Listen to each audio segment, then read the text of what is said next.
Nah, habis dijepit nih rambutnya. Pasti badai kan? Eits, tapi bukan badai yang menghancurkan rumah-rumah warga pemirsa, tapi badai istilah anak zaman now yang artinya bagus banget atau keren banget. Nah, jepitan ini suka dipakai oleh kaum hawa mulai dari usia remaja hingga lansia. Semuanya suka pakai jepitan. Saya mau ulik bisnis jedai atau jepitan badai. Mari ikuti saya dalam Invest Time on Location berikut ini. Yuk!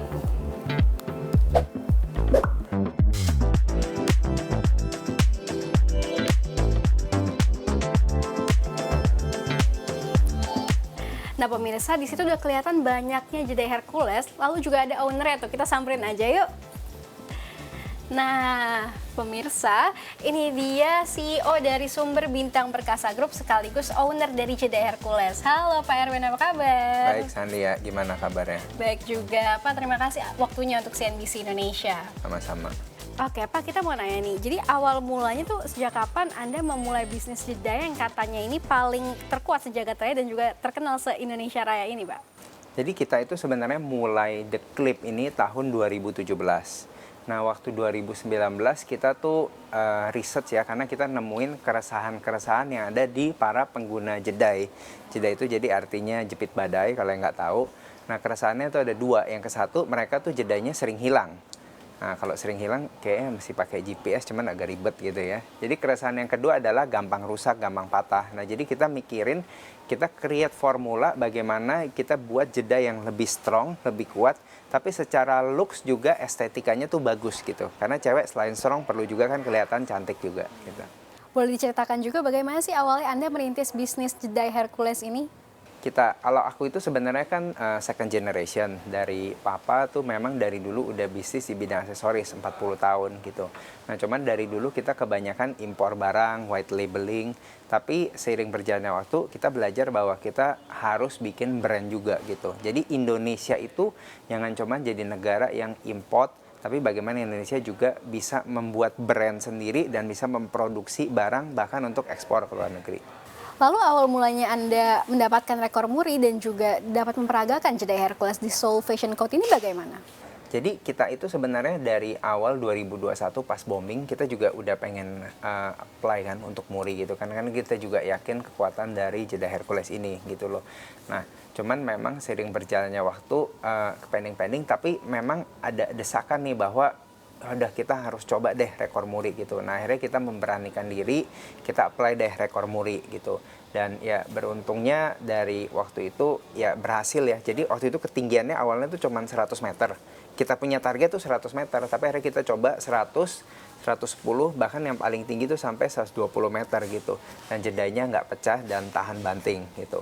Nah lalu nextnya yang Seoul Fashion Coat ya. Seoul Fashion Coat itu karena ya mungkin kita lihat zaman sekarang anak-anak milenial, Gen Z suka K-popers gitu kan. Nah kita pikir ya ada juga kan brand-brand lain kan udah mulai ada di Fashion Week ini, Fashion Week itu. Ya udahlah kita jedai, kita bikin terobosan, kita masukin ikut di Seoul Fashion Coat. Nah sebenarnya selain Seoul Fashion Coat kita juga ada di Jakarta Fashion Week kemarin. Oke, mungkin boleh dong spill ke kami ini berapa sih modal awal bisnisnya untuk yang jedai Hercules dan jedai yang biasa? Jedai Hercules dan jedai biasa mungkin ini agak teknis ya, tapi kalau kita mau mulai itu mungkin awal kalau untuk jedai Hercules itu sekitar 500 juta, karena kan tergantung kita modelnya mau berapa banyak. Semakin lengkap tuh bisa sampai 1 M-an, sama tempat ya mungkin 1 M sampai 2 M gitu. Kalau yang jedai Hercules juga sama moldingnya, lalu untuk dia punya stok barangnya juga sama kurang lebih gitu. Jadi dari awal produksi sampai packaging itu modalnya 1 miliar tuh ya? Iya, kurang lebih. Oke, sampai packaging. Ya, kalau packaging ya beda lagi. Mungkin kurang lebih modal awalnya untuk yang per jenis begini sekitar 1 M sampai 2 M, ya jedai Hercules juga sama gitu. 1 M sampai 2 M kurang lebih untuk modal awal. Oke, tapi awal mulai ini kenapa bisa bikin mau terobosan jepitan tahan banting, ini harus tahan banting nih jepitan gitu? Karena itu merupakan keresahan para wanita kan gitu. Karena kalau jedai itu memang fungsinya tuh bagus gitu. Kalau kita pakai para wanita ya pakai jedai itu, bis pakai kan rambutnya kan jadi curly, wavy gitu kan. Nah cuman kan biasanya orang itu bis pakai jatuh misalnya plek gitu. Nah ada yang pecah, ada yang patah gitu loh. Nah jadi kita bikin jedai yang kuat, jedai yang strong. Kadang-kadang juga nggak sengaja lagi tidur goyang-goyang gitu keinjak ya kan. Nah, jadi akhirnya kita bikin jeda yang strong. Oke, menarik, menarik. Tapi emang iya sih kalau emang jedanya itu strong, jadi tahan lama, terus ya jadi kita nggak beli-beli lagi, nggak kayak jajan gitu kan. Karena kita tiap beli jeda itu pasti jajan lagi, karena kayak ya patah lagi gitu. Nah terus mungkin ini kan ada isu yang meresahkan nih kan, sekarang lagi banyak, lagi ramai PHK besar-besaran di mana-mana, apalagi industri padat karya tuh udah yang paling terdampak sekarang, industri tekstil dan juga industri sepatu dan lain-lain. Nah kalau untuk Jedai sendiri ini, gimana sih Anda melihatnya dan apakah sudah mulai ada banyak yang di PHK atau dirumahkan? Kita sekarang sebenarnya bukan ke arah PHK, cuman kita lebih ke arah efisiensi. Efisiensi maksudnya bagaimana satu karyawan ini, ya kebetulan kita beruntung kita punya banyak divisi. Jadi satu karyawan kadang kalau yang ini sepi, kita pindah ke divisi lain gitu.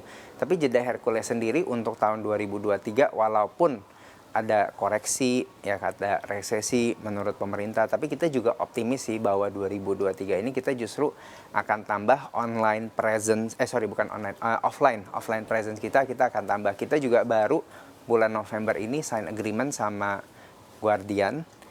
Mungkin kita juga akan kerjasama dengan mungkin reseller modern market yang lainnya. Wow. Nih oke banget nih pemirsa. Jadi kita bisa menemukan Jeddah Hercules di Guardian gitu ya nantinya? Sekarang udah ada. Oh sekarang juga udah ada? Udah, di Guardian. Wow, berarti nanti semakin gampang ditemukan nih si Jeddah Hercules nih ya. Oke, terus mungkin kisaran omsetnya nih berapa tadi? Apa yang tadi itu sama? 1-2 M? Omset per bulan untuk yang Jeddah Hercules sama yang biasa boleh di-spill? Jeddah Hercules sama biasa mungkin kurang lebih saat ini sekitar 2-3 M lah sebulan. Dalam 1 bulan? Iya.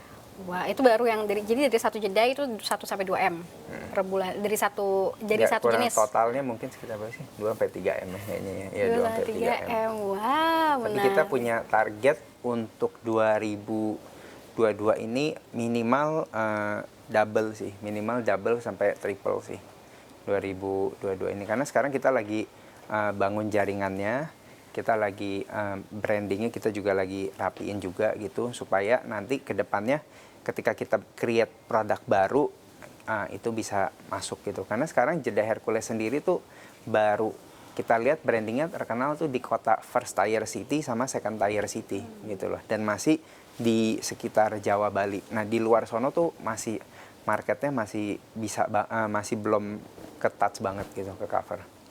Nah, kalau untuk bahan baku yang Anda gunakan untuk membuat Jeddah Hercules ini kebanyakan dari dalam negeri atau dari luar negeri? Bahan bakunya mungkin 90% itu dalam negeri, cuman mungkin ada beberapa komponen yang lebih, karena kita kan juga pentingin kualitasnya itu yang terbaik kan, maksudnya kan. Nah, jadi ada beberapa parts itu masih dari luar negeri, tapi mungkin ya 90% lah di atas standar pemerintah TKDN-nya. Oh, keren. Oke, mungkin kita boleh jalan-jalan ke tempat lainnya? Yap.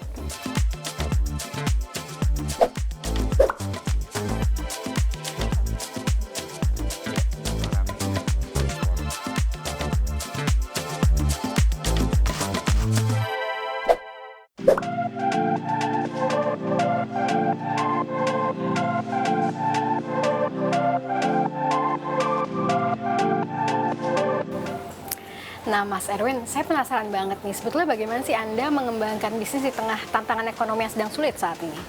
Nah, yang pastinya kita harus ngelihat sesuatu dari perspektif jangka panjang, karena tantangan ekonomi itu kan nggak selamanya. Ada masa turun, ada masa naik.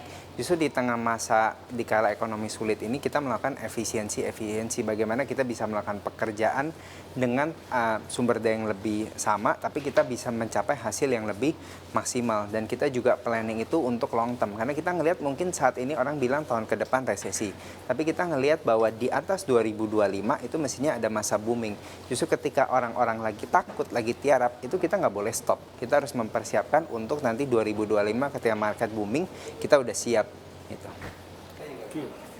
Saya lihat di lantai ini banyak yang bekerja, tadi di bawah juga masih banyak juga yang bekerja. Nah, ini kan berarti ketahanan perusahaan ini berjalan dengan baik. Sebetulnya apa sih kiatnya agar perusahaan tetap survive?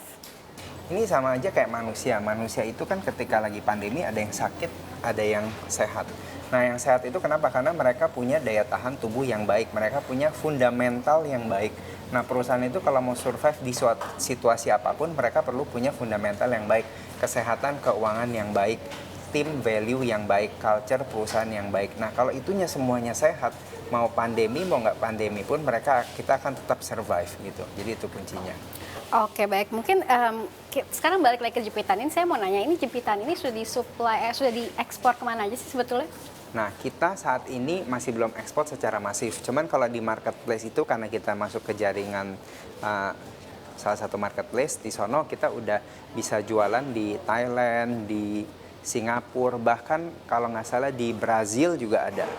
Oh, menarik. Kalau supply-nya sendiri kemana aja? Supply di Indonesia. Di Indonesia. Di Indonesia kita banyak masuk ke modern market, jadi kita kerjasama sama grupnya Cindy Yayang, kita juga kerjasama sama grupnya Noti. Tadi aku juga ngomong kita masuk juga sama Guardian. Nah kedepannya kita juga lagi mau kerjasama sama beberapa modern market yang lain. Tapi kita sendiri juga mungkin akan mengembangkan jaringan-jaringan dengan kemitraan juga, mungkin dengan reseller. Ya kita lagi mau kerjasama juga, kita lagi pikirin konsepnya bagaimana kita membantu orang juga kan di tengah resesi begini, dengan produk yang baik ini mereka bisa mendapatkan keuntungan. Jadi bukan SBP Group aja, tapi reseller kita bisa dapat keuntungan dengan jualan jeda Hercules. Apakah ada ketertarikan untuk supply ke traditional market? Karena kita tahu kan traditional market juga ada pangsa pasarnya sendiri. Traditional market sebenarnya kita juga ada, tadi aku kelewat. Nah kita sebenarnya karena background kita strength-nya itu justru dari traditional market udah ada di beberapa, kayak di grup ada satu jaringan namanya Petra Group, itu kita juga udah supply mereka, jadi bisa dapat jeda Hercules juga di sono.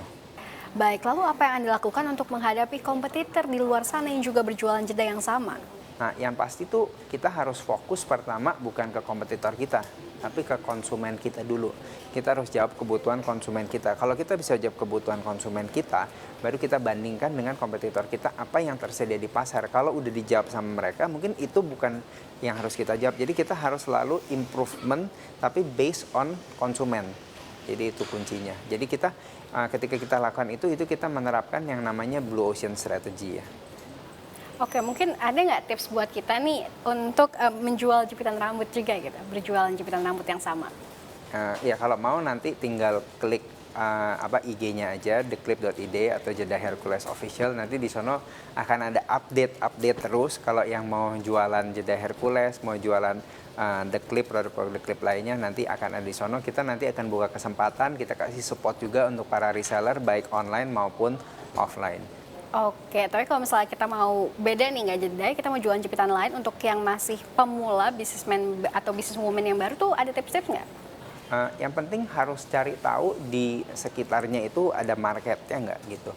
Jadi ketika ada marketnya kita baru supply-nya gitu. Kalau istilahnya Nadiem Makarim tuh ada problemsnya nggak, ada problems yang kita mesti solve nggak gitu. Nah kita masih solve, baru kita solve problem. Jadi ketika kita memulai satu bisnis, jangan mulai dengan itikat mau cari untung, tapi untuk jawab persoalan masyarakat. Kalau kita jawab persoalan masyarakat, kita bantu orang, profit itu akan otomatis datang ke kita. Oke Mas Erwin, mungkin bisa di-share dong ke kita, selain dari jepitan badai, Anda ada nggak sih investasi di berbagai sektor lainnya, kayak misalnya mungkin saham atau emas?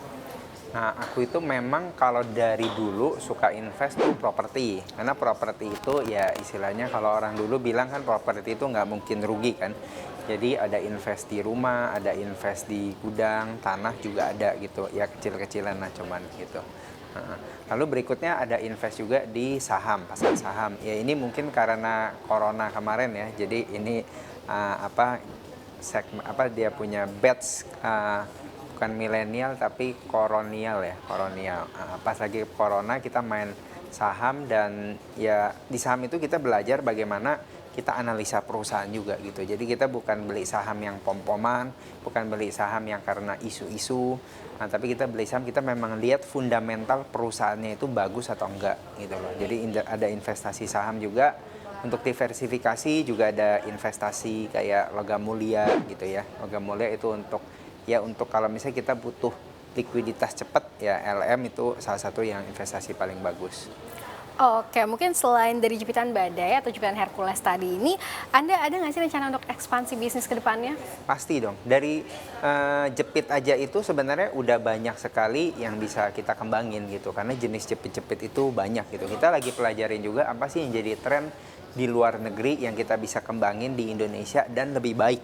gitu. Karena kemarin kita ada lihat ada jepitan dari Eropa juga. Lalu kita sebenarnya juga ada yang karet rambut nih. Nah ini hair elastic. Jadi ini karet rambutnya anti kendor, lebih kuat. Waduh. Ya. Oh iya bener nih, kuat nih pemirsa nih karetnya. Kayak saya juga mau beli ini habis ini. Ya. Oke. Oke, lalu kayak ini kan setiap usaha nih pasti ada tantangannya, kan ada pasang, ada surut. Nah ini Anda melewati hal tersebut bagaimana?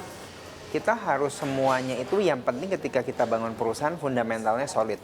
Kalau fundamentalnya solid, is okay gitu. Dan sebagai seorang owner, pemilik usaha, kita harus agile. Agile itu berarti lincah. Karena zaman sekarang itu yang paling penting itu bukannya perusahaan yang besar, yang punya modal paling banyak, tapi perusahaan yang paling agile. Kita ngelihat banyak sekali perusahaan-perusahaan yang besar, yang modalnya besar kayak Nokia, BlackBerry, itu juga bisa rontok gitu.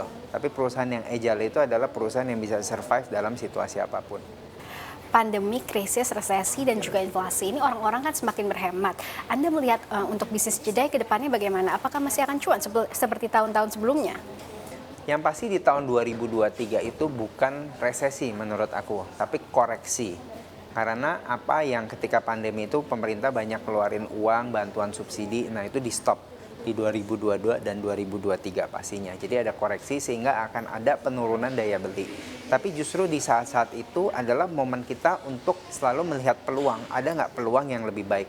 Karena ketika orang takut justru kita harus berani. Nah kita juga meluncurkan Jeddah Hercules itu kan di tahun 2021 masa pandemik di mana banyak orang seharusnya tiarap tapi kita tetap inovatif gitu loh. Dan saya percaya kalau usaha itu tidak akan mengkhianati hasil. Kalau kita berusaha terus pasti nanti akan ada hasilnya. Oke, berarti soal 2023 nanti akan gelap, Anda melihat untuk ekspansi dan juga untuk kelanjutan bisnis Jeddah ini bagaimana? Saya ngelihat ini adalah satu kebutuhan, bukan satu luxury item ya. Wanita akan membutuhkannya. Jadi menurut saya Jeddah itu akan tetap bertumbuh, tinggal bagaimana kita penetrasi ke market-market yang saat ini belum kita masukin. Karena Jeddah Hercules itu kan baru efektif berjalan 1 tahun ya. Jadi kita masih banyak market-market, segmen-segmen yang harus kita masukin. Jadi saya lumayan optimistis sih. Untuk 2023 mungkin kita target tuh bahkan 100-200% growth-nya dari sales tahun 2022 ini.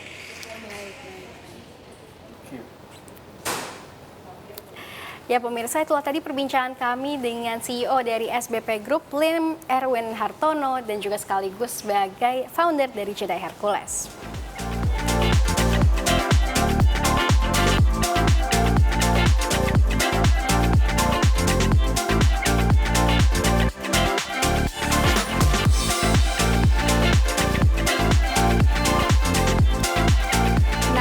Tadi pemirsa, kisah perjalanan Jeddah Hercules yang mendapatkan rekor muri karena jepitan badainya memiliki ketahanan layaknya Hercules atau Super Strong. Semoga kedepannya lebih banyak lagi pengusaha Indonesia yang dapat membuat brand sendiri dengan produksi dalam negeri dan juga dapat diekspor ke mancanegara. Dari Jakarta, Shani Alatas dan juru kamera Ridwan Hakiki, CNBC Indonesia, Beyond Business.